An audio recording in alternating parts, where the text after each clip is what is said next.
the last 6 weeks was the largest exercise of democracy in the history of the world, and we commend the government of India, voters, and poll workers for this massive undertaking. I'm not going to speak to that in terms of the Prime Minister's coalition and the different government. Those are all choices for the Indian people to make, and we respect the will of the Indian people.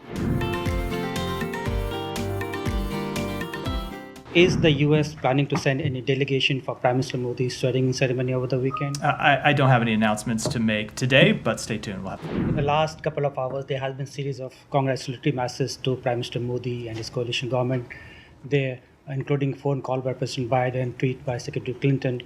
Is the U.S. planning to send any delegation for Prime Minister Modi's swearing-in ceremony over the weekend? I don't have any announcements to make today, but stay tuned. We'll have something to say about that in the coming days. From the perspective of Secretary Blinken, what are the key priority areas for India-U.S. relationship for the next government? So we will continue to look to expand our partnership. We work with India on economic matters. We work with them to deepen people-to-people ties between our two countries, and of course we work with them on a free, secure, prosperous Indo-Pacific, and those will continue to be our priorities. Now the U.S. is also headed into an election season, and India-U.S. every year have the annual 2+2 dialogue. Do you have enough time between now and November to hold the 2+2 dialogue? So I don't have any announcements to make with respect to that dialogue, but it is an important priority for us. It's an important priority for the Secretary, and we will continue to hold it. But in terms of when it will happen, I can't tell you standing here. Thank you. Go ahead.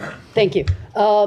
The last decade, of course, has been Prime Minister Modi's administration. What were the advantages of the last 10 decades, and going forward, the third term for Prime Minister Modi? What advantages does the U.S. see in this relationship? So I'm not going to speak to that in terms of the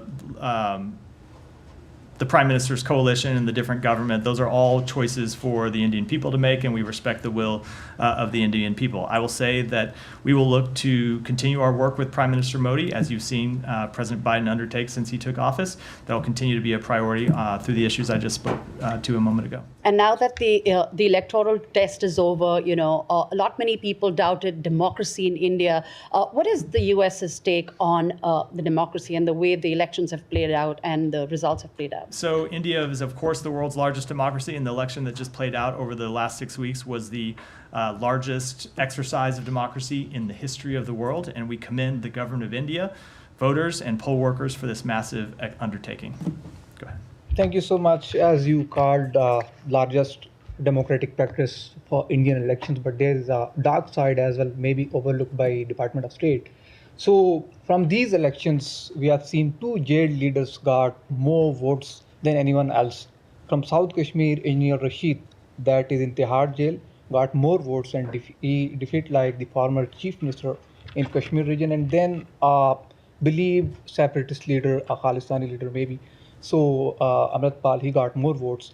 So both are in jail and they got more votes from their people. So how do you see their victories specifically, and will U.S. consider or recognize the elections in internationally disputed region, Jammu and Kashmir, where from August 5, 2019, India unilaterally attempt to change its demography?